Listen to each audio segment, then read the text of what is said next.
Hey, Doug. I got two questions for you. The first one, obviously, is Paige was the first freshman ever to earn the AP award today. You've had a lot of really good players, obviously, and you've seen a lot of really good players. What does that mean, say about her, that she's the first freshman ever to do this?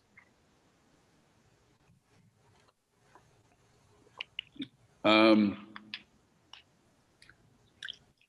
mean, every year there's a lot of deserving players. Some years more than others. I think it's a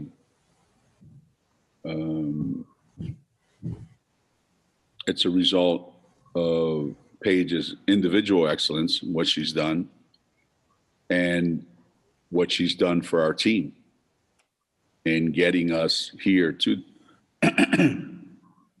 the Final Four, and how dominant she's been in the biggest games that we've played. So, you take all those things into consideration, and how much she impacts the game, totally impacts it. There's always other players that you could say are deserving, but Paige certainly is, based on everything that she's done this year and based on handling all the expectations that have been obviously, that she's been carrying around since she started school at the end of July. And my other question, the other night, I don't know if you heard or saw Kim's comments about COVID and how they shouldn't test for the Final Four. Mm-hmm. I know you know COVID well since you went through it. I'm curious if you had thoughts on just her comments about how they shouldn't test, because you'd hate to see a kid come out with a positive test and potentially have to miss the biggest game of the season. Well, Kim and I had a conversation before the game, and we talked about that, and how it would be tragic if you had to suspend a whole team and the team gets a bye into the championship game. So I understand that line of thinking. I also think Kim's comments, they're being criticized, but in reality, what Kim was doing was an extension of a conversation that we had, a Zoom call with the NCAA the head of the NCAA medical staff, who said to us coaches that after the Sweet 16, that having been in a bubble for this amount of time and having been tested every day for this amount of time, the chances that someone would test positive between, Monday or Tuesday, whatever, and Friday, Saturday, Sunday, to use their words, were remote. So I think that's where the comments, were, a result of those conversations that were had. And as you can see, people have various opinions on, whatever their opinion wants to be. Me, I'm okay if they test. I'm okay if they don't. But this, from what I can see, this didn't just pop out of Kim's mind, out of nowhere with no context. So that's kind of the context behind that. And I'll just leave it at that. Thanks, Coach.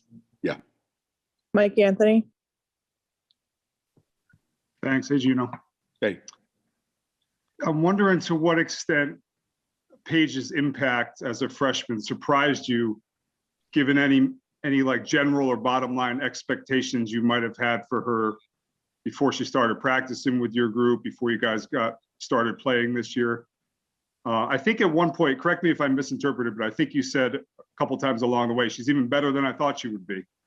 So I'm wondering how does the performance match up versus the preseason expectations for her?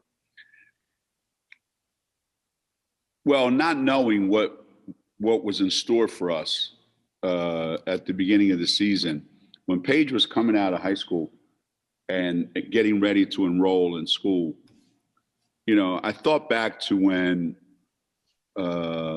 Maya was a freshman. I thought back to when Dee came in as a freshman, Stewie, when she came in as a freshman. I tried to think back to some of the most hyped players that have ever come to Connecticut. And I tried to think of what their freshman year was like. So, you know, I gave that some thought, and I thought, you know, Shea Ralph, even Nikisha Sales, you know, how many national high school players of the year, you know, have come to UConn with these great expectations. And I thought, you know, sometimes it's not bad for a kid in that situation to come off the bench. You know, it gives them a sense of, you know, hey, let me see the game. Me and I, a chance to diffuse some of the pressure, let the air out a little bit. So I was kind of all prepared for whatever. But that was in the back of my mind because we had done it so many times. You know, people remember, Diana wasn't even Rookie of the Year in the Big East, much less National Player of the Year. You know, and she was a pretty good player. I mean, she was, you know, she was MVP at a Big East tournament and MVP of the Eastern Regional by the end of the year as a freshman. So I was kind of throwing, you know, around a lot of things in my head. But once practice started, and once we were together for about a week, and I saw the way she handled herself, the way she handled, you know, the things that were being thrown at her, how she managed, you know, being in that situation among players that she just barely knew. Once I saw that, both in drills and in playing and pickup, whatever the case may be, that's when it kind of went out the window, and it was, you know, we've only been here 2 weeks, but she's the best player on our team. And that's kind of when I said, I didn't expect this to happen this soon. I knew it would happen at some point. I just didn't expect it to be that quickly and that evident. So nothing that's happened has surprised me. How quickly it's happened and how quickly it happened and how consistent it's been throughout the year. That's been quite surprising and quite rewarding, to be honest with you. Thank you. Alexa. Hey, Geno, hope you're doing well. I wanted to ask you about Adia, actually, kind of a two-part question. One, what do you remember from that 98 Sweet 16 game when she was a player?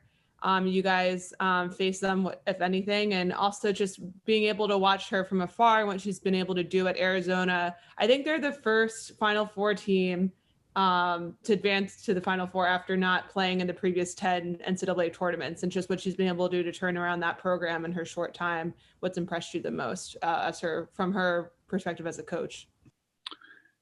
Yeah, it's a shame. They would have played in the last year, obviously. You know, we didn't have a tournament. But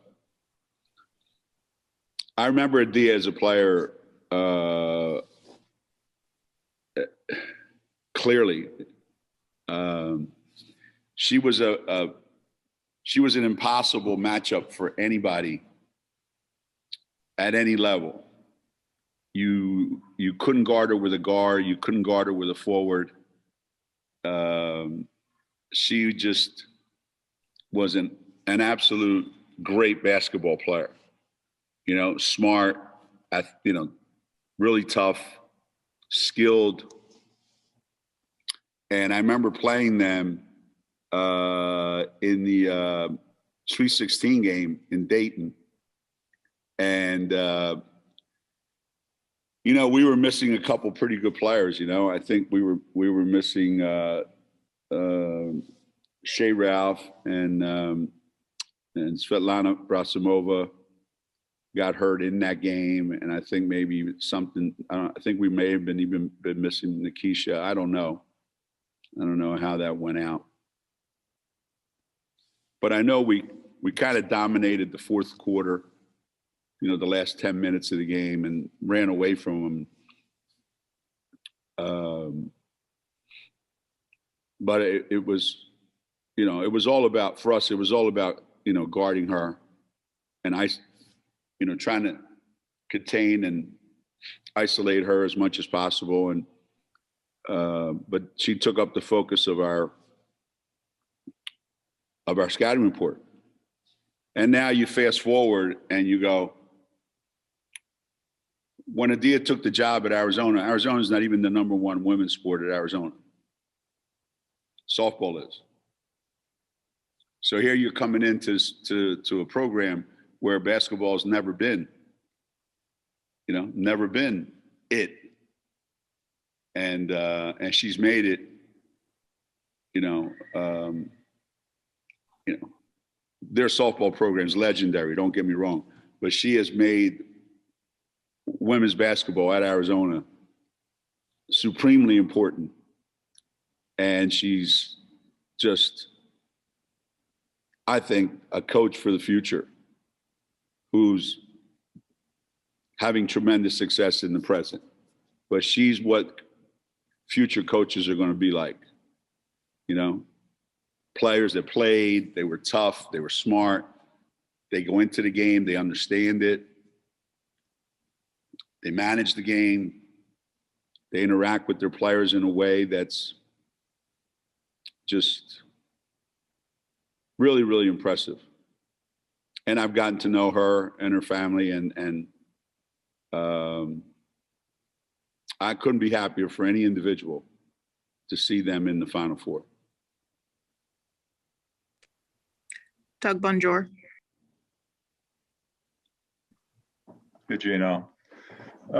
You talked to Kristen, obviously, after the game the other night. I was just wondering, you know, if you could discuss anything you said to her just after, you know, she missed those 2 free throws. And I guess branching off of that, she also has a big, you know, defensive assignment again on McDonald on Friday. If you could just discuss that too, and again, kind of hit on how you know, she's performed defensively.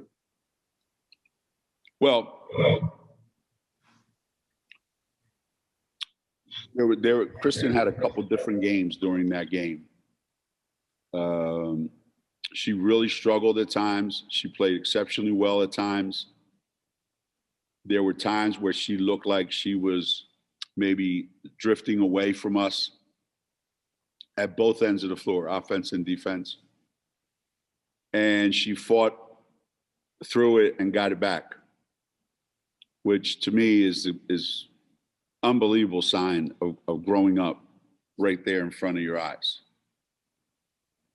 And that's why, you know, I set up, we had the out of bounds play with, like, I don't know, 15 seconds left or whatever, right in front of our bench. And I set something up where she's going to get a layup. I mean, she's going to get a layup. All she has to do is set a screen. But what I didn't count on was the person she was screening for, who I knew they would switch, was Paige. What I didn't count on was Paige doesn't listen when I talk anyway. So, you know, Paige never waited on the screen, so we never got the switch that we wanted. And Kristen made a great play and came out, got the ball, got fouled, and then, you know, the free throw situations happened. And but I thought, to me, the biggest story of Kristen Williams during that game was how she played great, lost it, and instead of going and staying lost, she got it back and came back to help us, win a game that I don't know that we controlled any aspect of that game after the first 5 minutes of the game.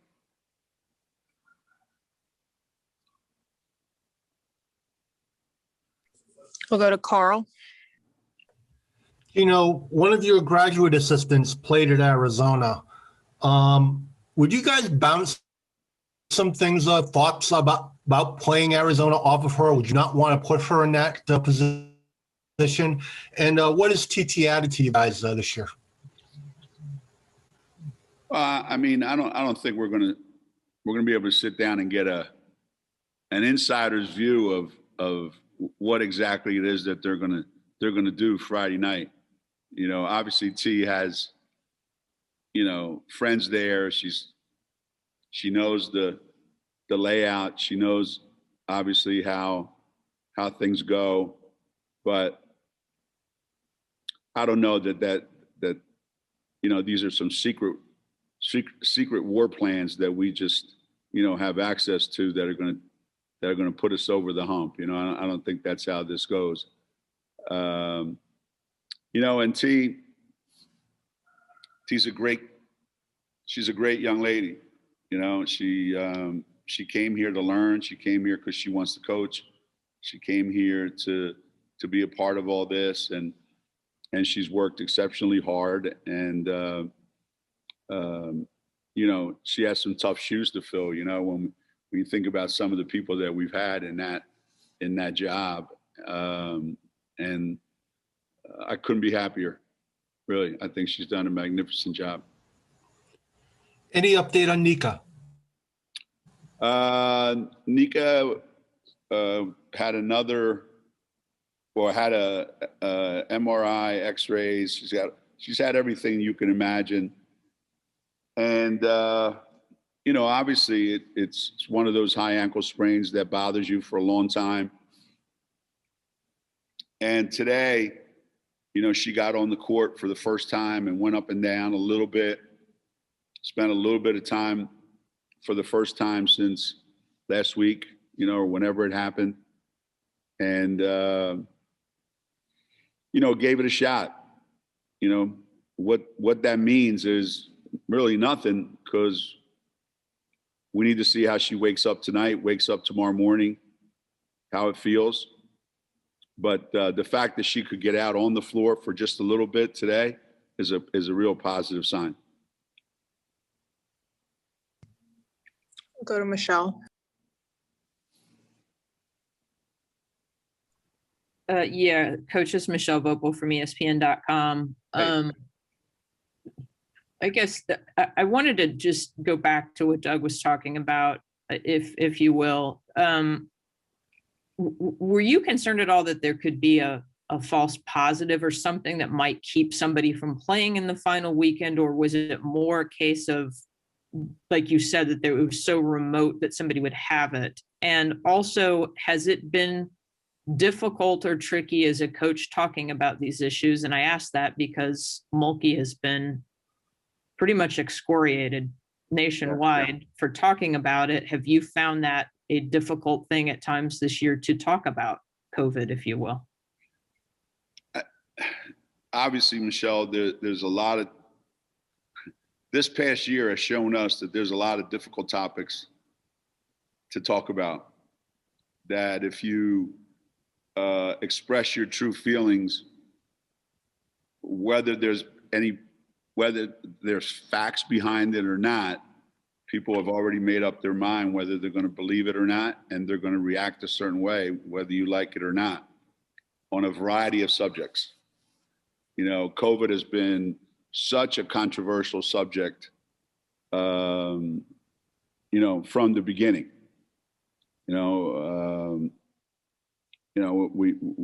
We had an administration that made it controversial, and we have a country that made it controversial, and it became a nationwide, like, plant your flag, and this is where I am, and this is where I stand on it, and I don't care what you think about it, and I don't care, whether science says this or that. People believe what they want to believe. There have been false positives here. You know, that was one of the issues that we talked about, that was talked about, was on the men's side, you know, using the PCR test. And here they were using the antigen test.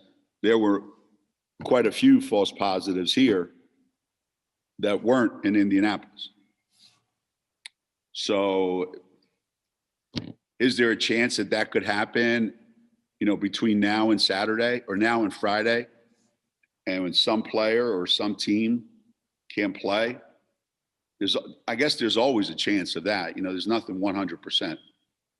But going by what our medical staff said to us as a group of coaches, the chances of something happening beyond, you know, the regionals was remote. Now, that's provided everybody stays and does what they've been doing. Stay within the bubble, keep your bubble tight.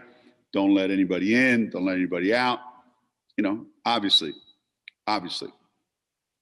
So that's the information that's out there.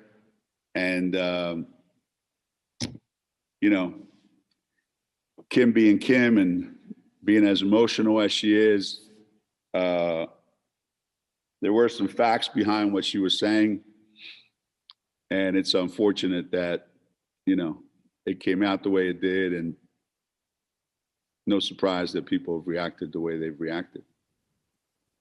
Thank you. You're welcome. We'll go to Alec.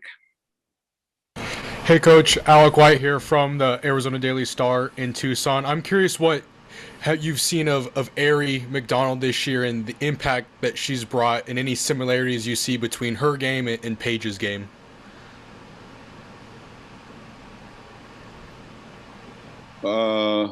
Well, I think Aari's a little more, I think she's like a 6-year senior, no? Yeah, she's a 5th year. Yeah. She's way more experienced than Paige. She really, really knows. Like, you get her in that pick and roll, and man, she's just snaky and sneaky and tricky and just talented, and she knows every ins and outs of that, you know, of how to run that. She's fearless as an offensive player. She's a first-team All-American defensive player. So Jamal Elliott, who's handling the scout for us, I said, Jay, what are we doing here? She said, I don't know, Coach. We're playing against Allen Iverson. So I said, okay. I'm gonna have to call some of my old coaching buddies in the old Big East and go, how do you prepare for Allen Iverson? But she's a dominant player who kind of like Paige. The similarities are, there have been numerous times, more than you can count, where she just carries her team and wills them to win, both with her physical talents and the intangibles that she brings, and how hard she plays. So I think she's a phenomenal player. She's a tremendous individual.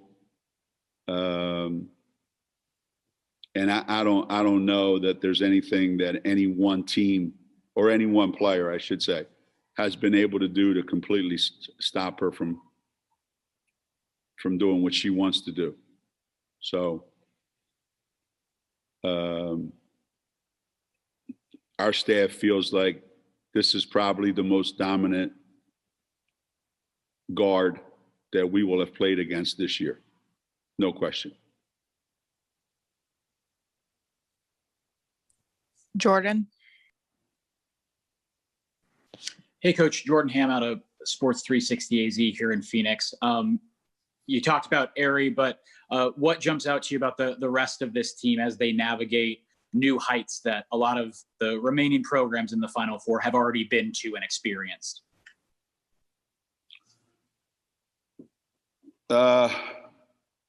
Well, first of all, they play exceptionally hard. They compete exceptionally hard. Defensively, they just are relentless. And they get contributions from the whole team. So when you have that kind of base to work with, then anything's possible. You know, anything's possible. So they shoot it just well enough. And lately, in the NCAA tournament, they've shot it great. So between their defense, how incredibly hard they compete, and they're making shots, and they're getting contributions from everybody. And I think Adia's got this kind of temperament, you know, so she's going to keep them level. I don't think they're going to be afraid of the moment, and I don't think they're going to be whacked out over the moment. I think they've got a lot going for them. I think We'll go to Rod. Huh? Sorry, I interrupted you.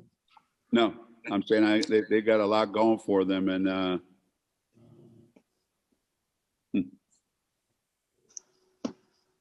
can think All right, we'll go to. I could think of a lot of other teams I'd rather be playing tomorrow night, Friday night. Trust me on that.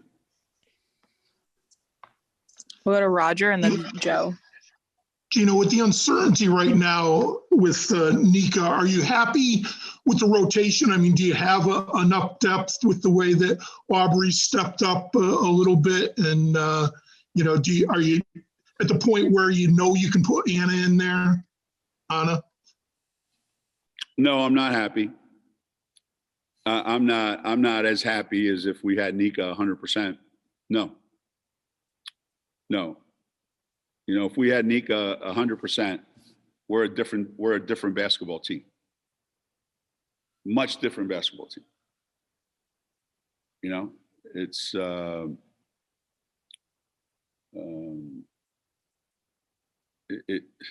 you don't replace a defensive guard like that, defensive-minded guard like that. Hey, not that she would be able to guard Aari McDonald, don't get me wrong. But that would give us another defender that we could, you know, switch up and let Aari see a different look. And we don't have that if Nika doesn't play or if she's not playing at 100%. Anna can't do that, and Aubrey can't do that. That's not what they are. It's not who they are. And it gives us an opportunity, if we have Nika, to give E a breather. You know, so she doesn't have to play 40 minutes like she did the other night. You know, give Kristen a breather or give Paige a breather. So they didn't have to play, 40 minutes. So not having Nika changes a lot of things. Changes a lot of things for us. And I think Anna and Aubrey have helped tremendously. You know, those two charges that Aubrey took in the Baylor game were huge. Huge during that stretch. So we're going to get contributions from those two, for sure. But they won't be the same kind of contributions that Nika would make. Joe. Yes, hi, Geno. I don't know if the word is opportunity, challenge, or responsibility of now coaching the kid who has just been told she's the best player in America, and you've got her for a couple of more years. Well, somebody told her she's the best player in America because they voted on it and gave her an award.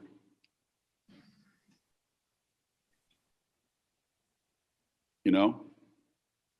And I'm happy for her.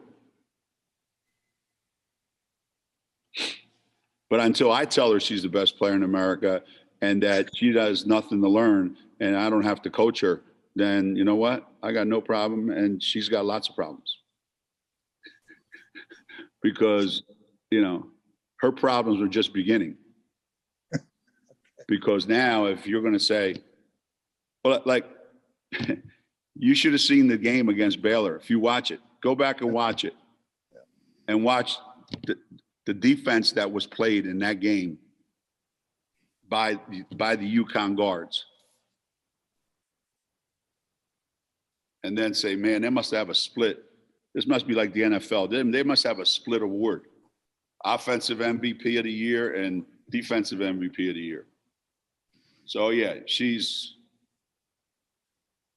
yeah. Her problems are just getting started, Joe. Trust me. She's gonna rue the day she won this award. We'll go to Jordan and then Pat.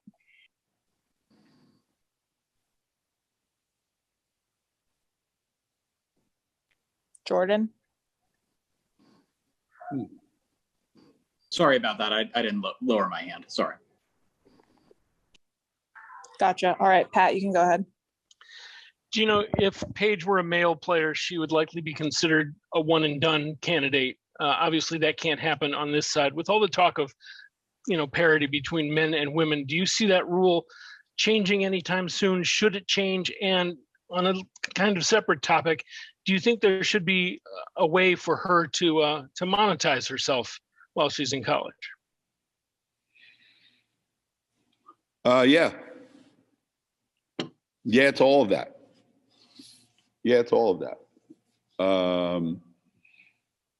Kids should have choices to how they want their lives, how they want to live their lives, and how they want to take control of their own lives. All the stories that you've read about Paige and Jalen, at Gonzaga, and the two different paths that they're on. Two kids from same neighborhood, same background, same, everything, go to school 3,000 miles apart, and their paths are 3,000 miles different. One is going to have an opportunity probably to be the 1, 2, 3 pick in the NBA draft and make millions and millions of dollars. And the other one is going to be back at UConn. So should she have the opportunity to go? Should that choice exist? Well, if the WNBA and the players say yes, then she should. But as of right now, the answer is no. And I'm okay with the answer being yes, but I really like that the answer is no, because that's what's helped our game grow. The fact that these kids stay in school a little bit longer, build a brand for themselves, build a brand for the university. You take somebody like Caitlin Clark that just got to Iowa. If she would leave at the end of the year, but she stays 2 or 3 years, she gets to build the Iowa brand nationally. So I think that's what's the beauty of the women's game.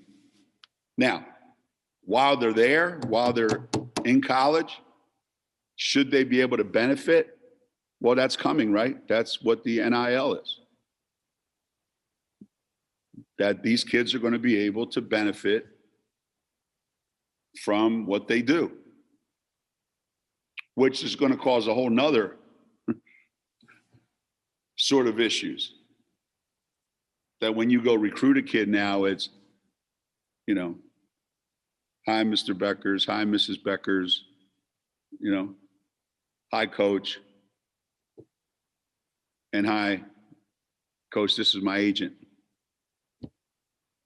So tell me what I'm getting. Well, you're going to get books and, dorm, you get food and you get this, you get that. And oh, by the way, here's what you can make at our school if you're any good. And now every school, unless there's some kind of guidelines, every school, depending on where you are, is going to be able to offer a kid something different maybe. So now you become professional sports where all the best free agents all go to the same teams. But that doesn't change my mind that kids should have a choice and kids should be able to be compensated. Correct. We'll go to Troy and then Mike. Hello, Coach. Troy Hutchison, All Sports Tucson, and I apologize if you've already answered this, but Arizona is known for their defense. Where do they rank in terms of teams you faced defensively this year, and what goes into beating a full court press? What goes into beating a full court press? Well, you got to be able to pass the ball well. You have to have enough perimeter players that can attack it. And that goes back to, how would I feel if we had Nika, one more guard to attack it. The best defensive team we played this year is Baylor. Bar none. Bar none. And Arizona is a different kind of defensive team. They do it a little bit differently. But I think the two best defenses that we've seen, we've played one of them already, and that was Monday night. And we're getting ready to play another one on Friday. And how do you beat a full court press? You score. You score. So I've always said, when a team presses you and you score and you score and you score, what are they going to do? Press harder? I don't know. When a team presses you and you don't score and you turn it over and you don't score and you turn it over, then you know what they do? They press harder and you get blown out. So there you have it. Mike. Thanks. Geno, Diana said yesterday she thinks that you're having more fun on the job than you have in years. And I go back to your comments after you won the Big East Championship about this team rejuvenating the program, and whether it's specific to the newcomers or just the group as a whole, what's it been like for you to coach this team? It seems like you really enjoy its personality. Some days, anyway. I may have made this comment somewhere recently. You lose track of who you talk to anymore in these events. But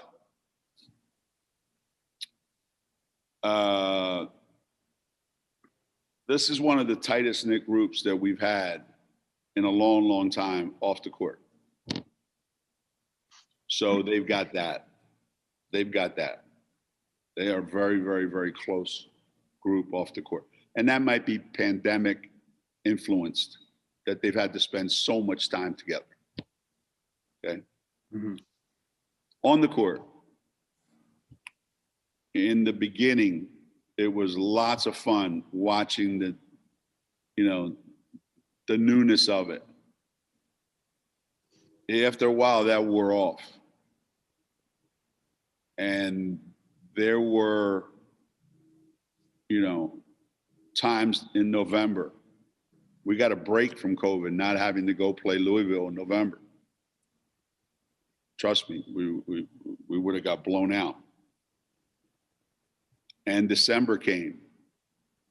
And there were moments in December and January where I didn't want any part of this team, because they were so good off the court. They were so tight. They were so together off the court. And they were everything but that on the court. And then, you realize everybody's trying, but they're going in 20 different directions.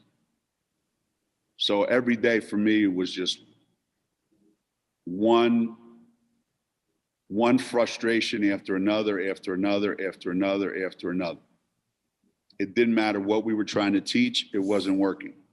It didn't matter what you would say. By tomorrow, it would be gone.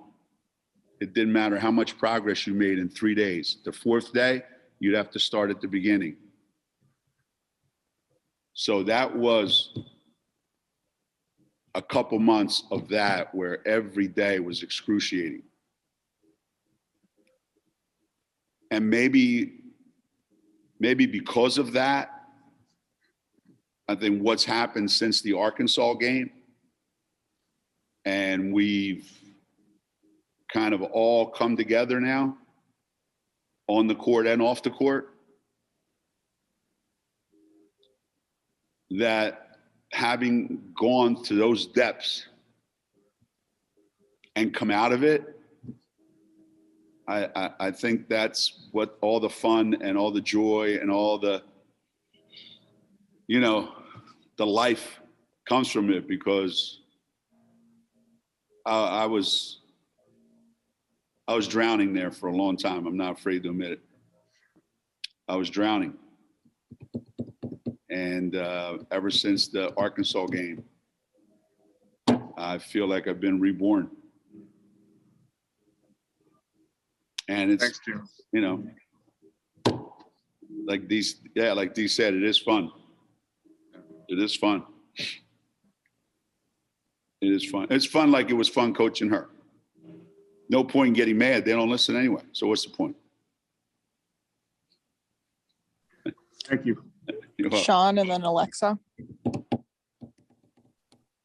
Hey, Coach. Just wanted to talk to you a little bit about the old adage. They say coaches coach and players play. Obviously, that is true. But going into this game, obviously, this whole tournament, you guys are young, right? But the X factor is you and the staff, you and CD and so forth. Going into something like this, your calmness and so forth, how's that been with such a young group that's kind of wide-eyed as they progress in this thing? Well,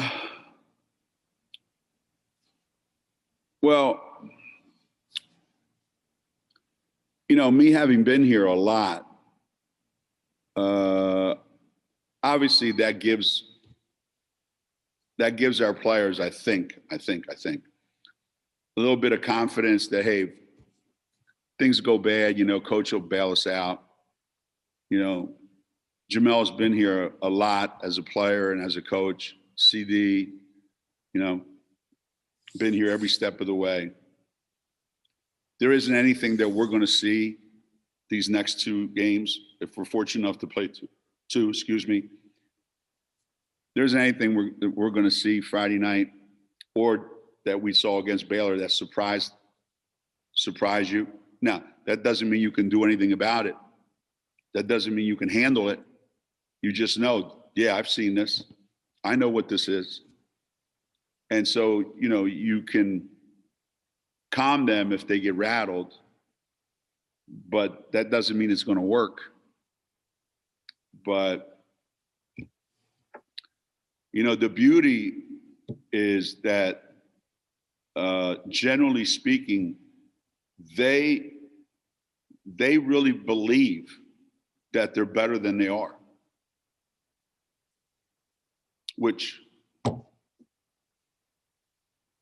is mind-boggling to me when I watch them. I mean, they actually believe they're better than they are. That's why sometimes it's hard to talk to them.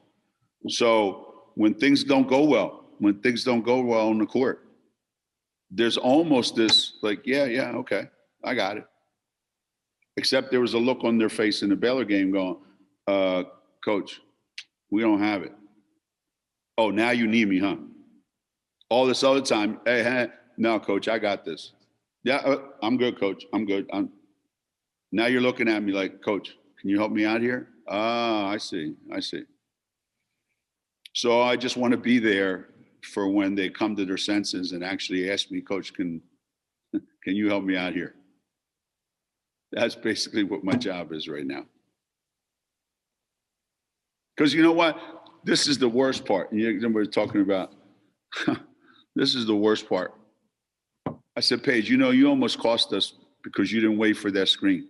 And she just walked away and goes, we won. We won. And that was her answer to everything. Didn't argue with me, didn't do anything. said, Paige, you know, you could have cost us on that event. We won. That's it. I'm done. Just walks away.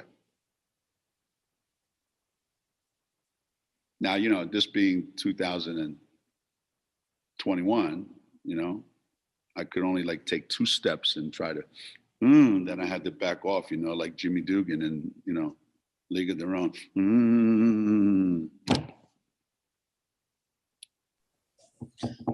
All right, we're gonna finish off with Alexa and then Doug. Gino, I wanted to go back to what you mentioned about the Arkansas game. Was Surprised there, they're not gloating over that Stanford win last night. you know, Louisville had me a little worried there, but look, this UConn national championship game is still alive, and we'll see what happens. It's not like a Stanford person to not gloat over a W. Well, I gotta exceed expectations.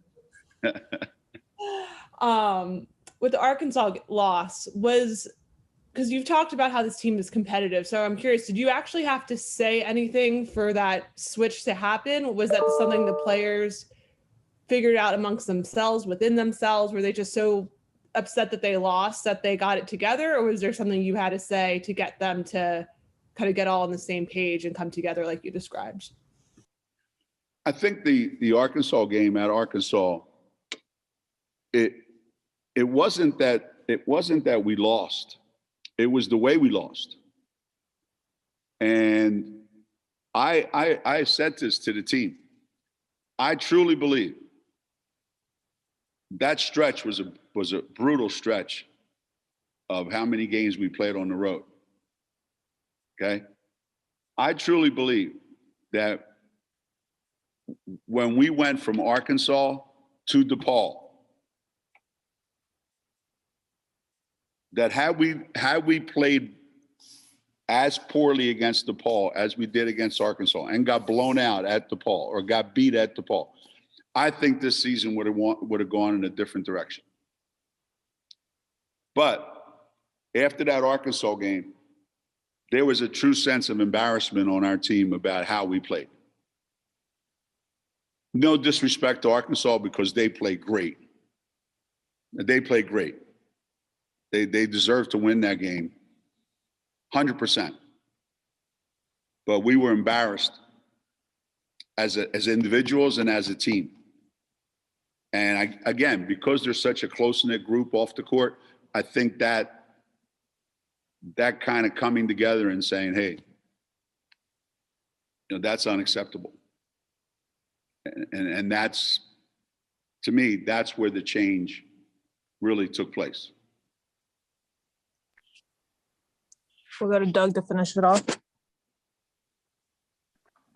You know, you talked about how much fun you're having. Just wanted to ask you, what was it like to surprise Paige with that award after the Baylor game Monday night? Well, it was fun because we won. I don't know how much fun it would have been had we lost that game, and I wouldn't have done it, number one. I would have waited till we got home.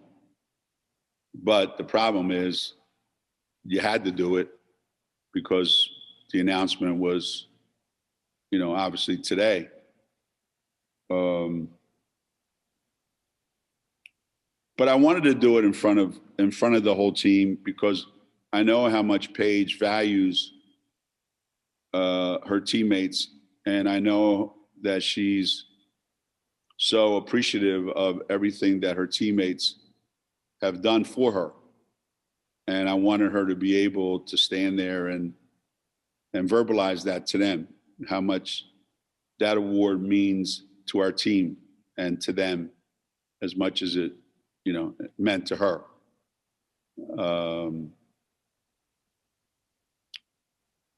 You know, and she probably gets killed on social media for any award she wins. But nobody voted, you know, for her to be in the Final Four or to get 28 the other night. And you know, she earned that on her own. So there are things in life that people vote and they go, here, take this. Great. And there are things you earn. So I think Paige earned everybody's vote. And then she earned by the way she plays, the right to be here in this Final Four.